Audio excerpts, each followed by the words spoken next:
sûr que t'as déjà vu ce clip de Snoop Dogg entièrement réalisé avec l'IA en seulement 2 mois. C'est assez drôle quand on sait qu'il y a pas si longtemps, Snoop était plutôt sceptique face à l'IA. What is going on? Then I heard the dude that created AI talking about this is not safe because the AI's got their own minds. And I'm like, is we in a fucking movie right now or what?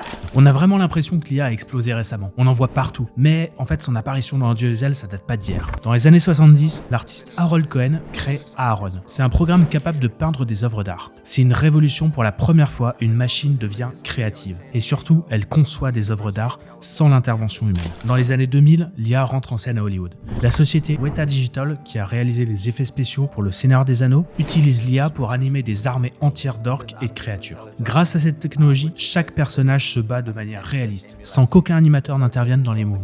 En 2016, une IA appelée Benjamin écrit un scénario pour un court-métrage de science-fiction appelé Sunspring. L'histoire est assez étrange. Then what?